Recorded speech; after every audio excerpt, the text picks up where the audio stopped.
राजधानी जयपुर के सवाई मानसिंह हॉस्पिटल के ट्रॉमा सेंटर में बड़ा हादसा हो गया है।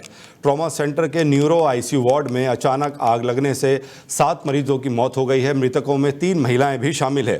जानकारी के अनुसार आग ट्रॉमा सेंटर के आईसीयू के स्टोर रूम में लगी है, जहां medical paper, blood sample, tubes और आईसीयू से जुड़ा अन्य सामान रखा गया था।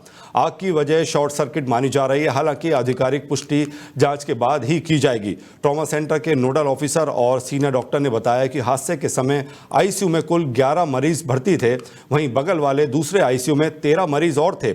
आग लगते ही स्टाफ ने तुरंत अलार्म बजाया और मरीजों को शिफ्ट करने की कोशिश की गई, लेकिन धुएं और आग की चपेट में आने से 7 मरीजों की जान चली गई। वहीं कांग्रेस के दिग्गज नेता अशोक गहलोत ने दुख जताया है और दिवंगत आत्माओं को शांति और घायलों को शीघ्र स्वास्थ्य करने की कामना की है। कांग्रेस के दिग्गज नेता अशोक गहलोत ने एक्स पर पोस्ट कर लिखा कि एसएमएस अस्पताल के ट्रॉमा सेंटर में आईसीयू में आग लगने से 7 लोगों की मृत्यु बहुत दुखी करने वाली है। और हमारे साथ जुड़ रहे हमारे संवाददाता साहिल, दुख की जो घटना है वो जयपुर से आ रही है, जहां एसएमएस हॉस्पिटल में आग लगने से कई मरीजों की जान चली गई है। क्या कुछ और जानकारी है? क्या कारण बताए जा रहे हैं?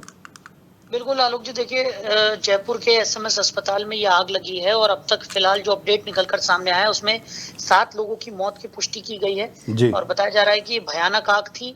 आईसीयू उपकरण सहित कई दस्तावेज भी इस आग में जलकर खाक हो गए हैं और इसमें कई लोगों की जो मौत हुई है उनके परिजन भी अस्पताल में मौजूद हैं। लगातार वहां पर जो अफरा तफरी का माहौल है वो भी फिलहाल देखने को मिल रहा है। बताया जा रहा है कि हॉस्पिटल में जब ये आग लगी तो इतना धुआं था कि वहां पर 1 सेकंड के लिए भी कोई रुक नहीं सकता था और लगातार कोशिश की जा रही थी कि लोगों को बाहर निकाला जाए, लेकिन फिलहाल 7 लोगों की मौत की खबर निकलकर सामने आ रही है। ट्रॉमा सेंटर से जो जानकारी निकलकर सामने आई है उसमें बताया जा रहा है कि जब आग जो लगी वो स्टोरेज एरिया में लगी और तब न्यूरो आईसीयू में 11 मरीजों का इलाज चल रहा था। तो बताया जा रहा है कि आग लगने का कारण शॉर्ट सर्किट हो सकता है, लेकिन फिलहाल जांच पड़ताल जारी है कि आखिर किन कारणों की वजह से ये आग लगी। घटना में 7 लोगों की मौत हो गई है। साथ ही साथ जो 14 अन्य मरीज हैं उन्हें एक अलग से आईसीयू बनाया गया जिसमें भर्ती किया गया है और कुछ और मरीजों को सफलतापूर्वक सुरक्षित स्थानों पर भी पहुंचाया गया है। आग में कई दस्तावेज भी जलकर खाक हो गए, आईसीयू उपकरण भी जलकर खाक हो गए, कई रक्त के नमूनों की नलिकाएं और उस स्टेशन में रखा हुआ अन्य सामान जो था वो भी जलकर खाक हो गया। तो अस्पताल के कर्मचारी और मरीजों के जो परिचारक थे उन्होंने बमुश्किल मरीजों को बाहर निकाला। कई लोगों को बाहर निकाल लिया गया, लेकिन फिर भी इस पूरे हादसे में जो दुखद खबर है वो यही है कि अब तक फिलहाल 7 लोगों की मौत की खबर निकलकर सामने आ गई है।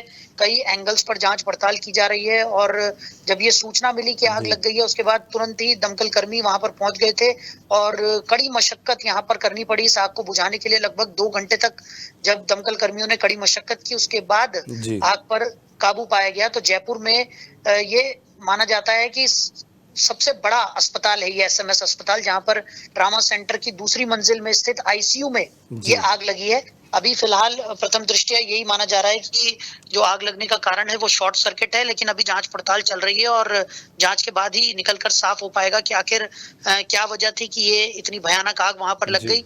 और उसके बाद ये भी बताया जा रहा है कि अगर किसी तरह की लापरवाही निकलकर सामने आती है तो सख्त से सख्त कार्रवाई जिम्मेदारों के खिलाफ की जाएगी। साथ ही साथ इस पूरी घटना पर जो मुख्यमंत्री वहां पर पहुंचकर जायजा लिया। हालांकि उन्होंने किसी से बातचीत वहां पर नहीं की, वो आए, उन्होंने जायजा लिया, अधिकारियों को जरूरी दिशा निर्देश दिए और उसके बाद वो वहां से निकल गए। साथ ही साथ गृह मंत्री अमित शाह ने भी इस पूरी घटना पर दुख प्रकट किया है और हर संभव मदद का आश्वासन भी यहाँ पर दिया है। बहुत बहुत धन्यवाद हमसे जुड़ने के लिए, तमाम जानकारी साझा करने के लिए। और एक बार फिर से आपको बता दें, जयपुर के एसएमएस अस्पताल में बड़ा हादसा हुआ है जहां 7 मरीजों की मौत हो गई है। अभी कारणों की पुष्टि नहीं की गई है, लेकिन जल्द ही कारणों का पता लगने के बाद उस जिम्मेदार लोगों के खिलाफ एक्शन लिया जाएगा।